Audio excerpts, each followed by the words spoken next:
புதன்கிழமை காலை புதன்கிழமை காலையில் வேலை செய்கிறக்காக செவ்வாய்க்கிழமை நைட்டே கிச்சனை க்ளீன் பண்ணியாச்சு. அன்றாட கிச்சனை க்ளீன் பண்ணிட்டு தான் போய் படுக்கிறது. ஏன்னா குட்டி பாப்பா எப்போ எழுந்திரிச்சு எனக்கு எப்படி வேலை செய்ய விடாமல் தடுப்பாங்க அப்படின்னு ஒரு பிளானிங்லேயே இருப்பாங்க போல். அதனால் நான் அதுக்கு மேலே பிளான் போட்டு வைப்பேன். நைட்டே ஸ்லேட்டில் எழுதி வச்சிருது மார்னிங் பிரேக்ஃபாஸ்ட் லன்ச் என்ன பண்ணலாம் அப்படின்னு சொல்லிட்டு. நைட்டு மேக்ஸிமம் லெஃப்ட் ஓவர் இருக்கிறத வச்சு ஏதாவது தோசையோ சப்பாத்தியோ சிம்பிளாக செஞ்சுக்கிறது. பச்சை பட்டாணி தான் ஊற போட்டிருந்தேன். நல்லா எப்போ பார்த்தாலும் இந்த பட்டாணி வைக்கும் போது பத்தாமல் போயிடுது. அதனால் இந்த தடவை நல்லா மனம் மாற ஊற போட்டுடலான்னு ஊற போட்டு உருளைக்கிழங்கு தோல் சீவி கட் பண்ணி போட்டு கிரேவி செய்யணுன்ட்டு ஃபஸ்ட்டு அதை வேக போட்டாச்சு. இங்கிட்டு பீட்ரூட் சப்பாத்தியாக செஞ்சுருவோம், நார்மல் சப்பாத்தியாக செய்யாமல் அப்படின்னு சொல்லிட்டு அது ரெசிபி எடுத்து ஆல்ரெடி போட்டாச்சு. அந்த வீடியோவும் ரிலேட்டட் வீடியோவில் நான் வைக்கிறேன் பாருங்கள். பட்டாணி கிரேவியும் வைக்கிறேன் பாருங்கள்.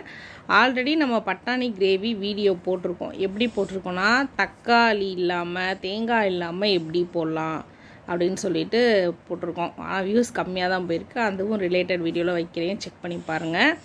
பீட்ரூட் சப்பாத்தி உண்மையிலே சாஃப்டாக சூப்பராக இருந்துச்சு. நான் அந்த பீட்ரூட் போடும்போது அதோட பச்சை ஸ்மெல் ரொம்ப டாலரேட் பண்ணக்கூடாது அப்படின்னு நான் இந்த தடவை கொஞ்சம் புதினா சேர்த்து நான் பண்ணேன். உண்மையிலே டேஸ்ட்டு செம்மையாக இருந்துச்சு, சாஃப்டாகவும் இருந்துச்சுங்க சப்பாத்தி. ட்ரை பண்ணி பாருங்கள். அடுத்து இங்கிட்டு 1 part கிரேவி மாதிரி வச்சாச்சு. ஏன்னா நான் 6:30க்கு எந்திரிச்சேன். பாப்பா எந்திரிச்சிட்டாங்க. அதனால் நான் 6:30க்கு தான் கிச்சனுக்கே வர முடிஞ்சிச்சு. பச்சை பட்டாணியும் உருளைக்கிழங்கு 1 part கிரேவி மாதிரி வச்சாச்சு. கொஞ்சம் கிரேவி எக்ஸ்ட்ரா வேணும் அப்படிங்கிறத கொஞ்சோண்டு தேங்காய் அரைச்சி ஊற்றி கொத்தமல்லி புதினாவை போட்டு இறக்குனோம்னா சூப்பராக கிரேவி ரெடி ஆகிடுச்சு. இந்த கிரேவி மார்னிங் பிரேக்ஃபாஸ்ட் சப்பாத்திக்கும் அதே மாதிரி மதியம் லஞ்சு சூடாக சாப்பாடு வச்சு சாம்பார் வைக்க போகிறோம், அதுக்கும் சைடிஷாக இருக்கும் அப்படிங்கிறனால சேர்த்து வச்சாச்சு.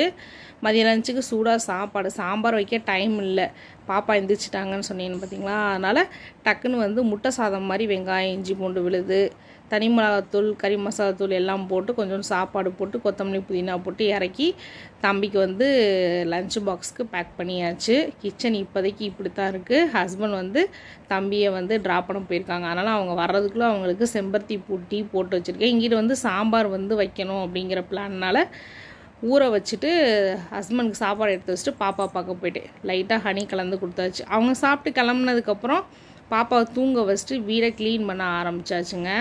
தினமுமே எல்லா மேட்டையுமே வெளியில் காய போட்டு வீடை கூட்டுறது நம்மளுடைய வழக்கம் பார்த்திங்களா. அதனால் அந்த வேலையை ஸ்டார்ட் பண்ணிட்டேன்.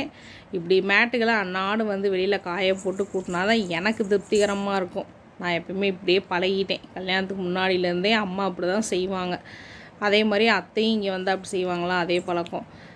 காலையிலே ஹஸ்பண்ட் வாஷிங் மிஷினில் துணியை போட்டுவிட்டு போனாங்க. அதையும் எடுத்து அள்ளி வச்சுருக்கேன். வீடை க்ளீன் பண்ணிட்டு தான் காய போடணுங்க. கடகடன்னு ஒவ்வொரு ரூமாக வீடை கூட்டிகிட்டு இருக்கும்போதே குட்டி பாப்பா எந்திரிச்சிட்டாங்க. அடக்கடவுளே அப்படின்னு சொல்லிட்டு வேகமாக டோரை க்ளோஸ் பண்ணிட்டு திரும்பியும் போய் பாப்பாவை பார்க்கலாம் அப்படின்ட்டு பார்த்துட்டு வந்தேன். திரும்பியும் பாப்பாவை தொட்டியில் போட்டு தூங்க வச்சுட்டு கடகடன்னு வீடை டக்குன்னு க்ளீன் பண்ணிட்டு துணியை கூட காய போட வேணான்னு சொல்லிட்டு இங்கிட்டு சாம்பார் வைக்க வந்துட்டேன். 1 part சாம்பார் மாதிரி பருப்பை 2 விசில் வேக விட்டுட்டு அதுக்கப்புறம் வெண்டைக்காயை நல்லா வதக்கி தாளித்து கொட்டி இறக்குனேன். செம்ம டேஸ்ட்டாக வந்துருந்துச்சுங்க. இந்த சாம்பாரே நைட்டு டின்னருக்கு யூஸ் பண்ணிக்கலாம், கொஞ்சம் சேர்த்தே தான் வச்சுட்டேன். சூடாக சாப்பாடோடு சாப்பிட முடியாதனால மார்னிங் வச்ச சாப்பாடுனா சாம்பார் சூடாக இருந்துச்சு. உருளைக்கிழங்கு பட்டாணி கிரேவியும் சுட பண்ணிட்டேன்.